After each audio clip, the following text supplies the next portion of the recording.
Task force ये सामने press वार्ता रखी है, उसका क्या कारण है सामने से? सर, प्रेस वार्ता रखने का सीधा सा उद्देश्य है, हम लोगों के द्वारा एक नारा दिया गया था 6 दिसंबर शौर्य दिवस के अवसर पर मथुरा में जो श्री कृष्ण जन्मभूमि है वहां जाकर हम लोग यमुना जल से श्री कृष्ण जन्मभूमि का देहरी पूजन कार्यक्रम करना चाह रहे थे, जो कि बड़ा ही शांतिप्रिय कार्यक्रम था।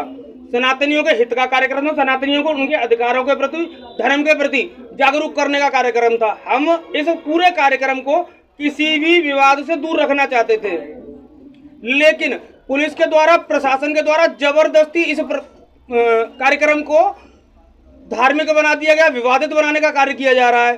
जो लोग इस कार्यक्रम में शामिल होना चाह रहे हैं, अभी से जो पत्रकार वार्ता में हमारी टीम आने वाली थी, कुछ लोगों को मथुरा में हाउस अरेस्ट कर दिया गया है, कुछ लोगों को आगरा में किया गया है, लोगों को डराया जा रहा है, प्रशासन के द्वारा फोन कर करके धमकाया जा रहा है, मुकदमा लिख देंगे, ये लगा देंगे, जेल भेज देंगे, इस तरीके से रोकने का कार्यक्रम किया जा रहा है पुलिस के द्वारा जो कृत्य हो रहा है। हम यहाँ प्रेस कॉन्फ्रेंस में आपके माध्यम से उसका कड़ा विरोध करते हैं, बताना चाहते हैं कि हम उत्तर प्रदेश में रह रहे हैं, भारत भूमि पर रह रहे हैं, जो सनातन के लिए प्रसिद्ध है।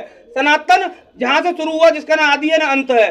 प्रशासन इस तरीके से न तो हमें रोक सकता है। हम 6 दिसंबर को आगरा से पूरी ताकत के साथ मथुरा श्री कृष्ण जन्मभूमि पहुंचेंगे। कितनी भी आप ताकत लगा लीजिए, कितना भी बल है आपका प्रयोग कर लीजिए, मुकदमे लिख सकते हैं आप, लिख लीजिए, हम नहीं रुकेंगे। जन्मभूमि पे जल देहरी पूजन कार्यक्रम होगा यमुना जल से 6 दिसंबर को। लेकिन वही एक पीड़ा हमारी और है, जितना ध्यान प्रशासन का, सरकार का, पुलिस का हम लोगों को मथुरा जाने से रोकने पर है, उसका 10% ध्यान भी अगर इन्होंने जो देसी शराब के, अंग्रेजी शराब के ठेके सरकारी उठाए जाते हैं, उनके बगल में 6-6, 7-7 दुकानों पर खुलेआम शराब पिलाई जा रही है, उनके लिए हम ज्ञापन लगातार दे रहे हैं, थोड़ा सा ध्यान उन पर दिया जाता। जो गौरक्षक हैं, रोज गौ तस्करों से भिड़ंत हो रही है, रोज ट्रक पकड़े जा रहे हैं, आपके क्षेत्र से ट्रक निकल रहे हैं, आपको सूचना देने पर भी आप गौ तस्करी नहीं रोक पा रहे हैं। जो घायल गौरक्षक है उनके परिवार के लिए कौन सोच रहा है?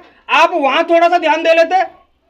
अवैध मीट की दुकानें आगरा में 80% मीट की दुकानें अवैध चल रही है, जिनके पास न कोई लाइसेंस है, और जिनके पास लाइसेंस है उनमें से 2 दुकानें भी जो तय मानक हैं सरकार के, उनका न पालन कर रही हैं। तो उन पर थोड़ा सा ध्यान दे लेते, जिनके लिए हिंदुवादी गौरक्षक संत समाज आपसे आह्वान इतने दिन से करता रहा है, आपको शिकायतें करता रहा है। क्या हम लोग आतंकवादी हो गए? हिंदुस्तान में रहकर हम अपने आराध्य की जन्मभूमि पर जाकर जल नहीं चढ़ा सकते? क्या हमने ये बोला था कि जो जन्मभूमि पर शाही ईदगाह मस्जिद है वहां हम जल चढ़ाएंगे जिससे यह कार्यक्रम विवादित हो जाता?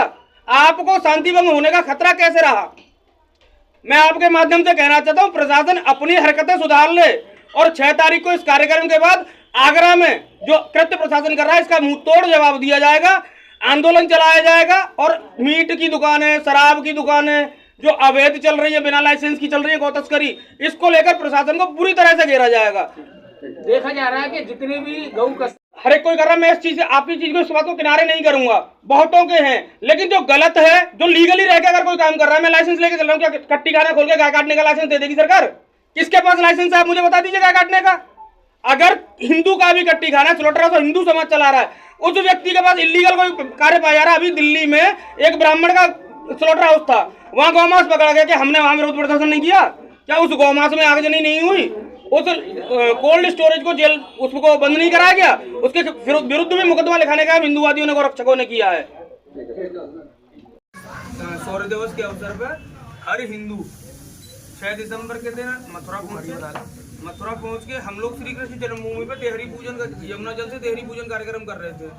कोई विवादित कार्यक्रम नहीं था, लेकिन प्रशासन ने इसे जबरदस्ती विवादित बना दिया है। लोगों को हाउस अरेस्ट किया जा रहा है, प्रेस कॉन्फ्रेंस करने से रोकने का प्रयास किया जा रहा है कि हम पत्रकारों के समक्ष अपनी पीड़ा भी नहीं रख सकते, जो कर रहे हैं उसे भी नहीं रख सकते। अब हम ये कहना चाहते हैं, जितना ध्यान प्रशासन हमें रोकने पर लगा रहा है, ये तो हमारा मौलिक अधिकार है, हर मंदिर पर हम जा सकते हैं, कुछ भी कर सकते हैं, लेकिन हमें रोका क्यों जा रहा है जबरदस्ती? एक बड़ा दूसरा, इतना ध्यान अगर ये गौ तस्करों पे लगा लें, जिनसे रोज गौरक्षक भिड़ रहे हैं, टूट रहे हैं, घायल हो रहे हैं, शराब के जो सरकारी ठेके इन्होंने वो बार खुलवा दिए हैं, हर ठेके के बारे में 6-7 दुकानों से पुलिस चौथ उठा रही है, जहाँ खुल के शराब पिलाई जा रही है, उनको रोकने के लिए हम प्रयास कर रहे थे, उस पर ध्यान नहीं दे रहे हैं। अवैध मीट शॉप आगरा में पूरे खुले पड़े हैं, जिनके लिए हम ज्ञापन दे देंगे थक गए, वहाँ पुलिस सुनवाई नहीं कर रही है, लेकिन तानाशाही तरीके से हमें रोकने का काम किया जा रहा है। भाई, पूजा करना हमारा अधिकार है, क्या हमने ये बोला हम शाही ईदगाह मस्जिद में जाकर जलाभिषेक करेंगे? नहीं, हम श्री कृष्ण जन्मभूमि का यमुना जल से देहरी पूजन नहीं कर सकते। हम किस देश में रह रहे हैं? ये सबसे बड़ी हमारी समस्या है। सिर्फ इतना कहना है, हम हिंदूवादी हैं और हम हिंदू हैं। सबसे पहले तो हम हिंदू हैं और हिंदुओं का इस भारत देश में मौलिक अधिकार है कि किसी भी मंदिर पर जाकर अपना सेवा कर सकते हैं और अधिकार को कोई भी शासन प्रशासन का अधिकार नहीं हमें रोका जाए। 6 दिसंबर को हम मथुरा जा रहे हैं और वहाँ पर श्री कृष्ण जन्मभूमि पर स्थान पर जाके हम जल अभिषेक करेंगे और इसको कोई प्रशासन आसन हमें रोकता है तो उसकी स्वयं खुद की प्रशासन की जिम्मेदारी होगी, हमारी नहीं होगी।